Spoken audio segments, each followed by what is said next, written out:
Mr. Jenkins, sorry we're boring you, but if I hear you yawn out loud again, it's not going to be good. Sit up, pay attention, wake up. This is all about you today. Okay, so in each of these motions, they were second amended motions to revoke unadjudicated probation. Mr. Jenkins pled true in each of those to counts 1, 2, 3, 4, 9, 10, 12, 13, 14, and 18 on probation for theft of a firearm in each case, which are state jail felonies. Is everyone ready to proceed? We are, Your Honor. I'd like to put on the record what the offer is, just for him to reject the offer, Sure. if I may. Yes. Your Honor, it's my understanding that the offer is 20 months on the motion to revoke probation and 10 years on the ag robbery case with a dismissal in the fraud case. And Mr. Jenkins has indicated that he wants to reject that offer. I've indicated to him that the state is likely going to file a motion to stack those sentences in all three cases, and he's expressed to me that he wants to reject that. Mr. Jenkins, so I want to make sure you understand, you've talked to Mr. Parker about all of that, is that correct? And we'll get through today these two MTRPs, and then whatever happens on those after that, that aggravated robbery and the fraudulent use or possession of identifying information. I already did it. Those will be set for trial. If you go to trial and a jury finds you guilty, then the state can request that I stack whatever punishment you get then on top of what you get today. Do you understand? And you want to reject that and go forward with this hearing, and then we'll figure out a trial date for other cases. Is that what you want to do? I'm sorry? Yes. Okay. And so, Mr. Parker, I will allow you to go forward with argument on punishment. Your Honor, I mean, this is on motions to revoke probation. And I mean, the only thing I have to offer is that my client is set in jail. And obviously I'm not going to argue as to the facts of the other alleged crimes, just his probation here is that drugs has been a problem for him, which his probation officer has admitted to. And my client is set in jail for a considerable amount of time, which he's expressed to me, he's expressed to his probation officer. He's realized, I mean, he's been there for several months, and he's learned that the people that he hangs around aren't the right people for him. He wants to do better in life, be there for his family, and I think some type of treatment and to allow him to continue on probation is the best thing. Otherwise, I would just defer to the court their decision. Thank you, Mr. Parker. Mr. Judge, Smith? Based on his activity in the jail, based on his activity when he's not in jail, all of the allegations that were found true, all of the new crimes that have been committed, continuing him on probation after having successfully completed both tracks of ISF, just not be appropriate. We ask that you find him guilty, revoke his probation, and sentence him to 24 months in the state jail in each case. Thank you, Mr. Smith.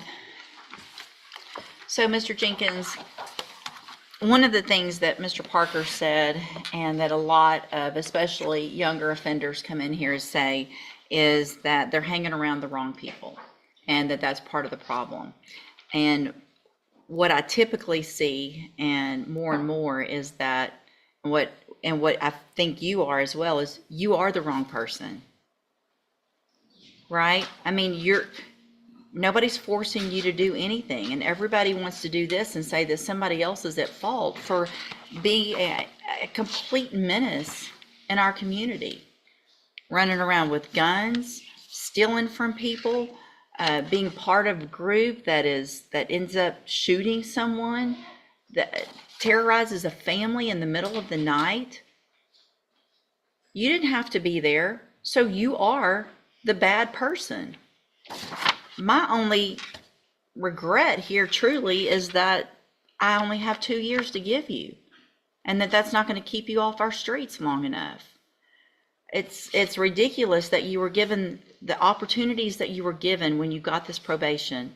And I know what I said to you because I say it to everyone, especially you young ones. I'm sending you to ISF so that you can learn how to get out and be successful on probation. And you got out and you just running around with stealing and guns and shooting and all the bad things like you're living in the Wild West. In cause number 22-39541, I'm going to find, again, that you entered your pleas of true to counts 1, 2, 3, 4, 9, 10, 12, 13, 14, and 18 freely and voluntarily. In addition,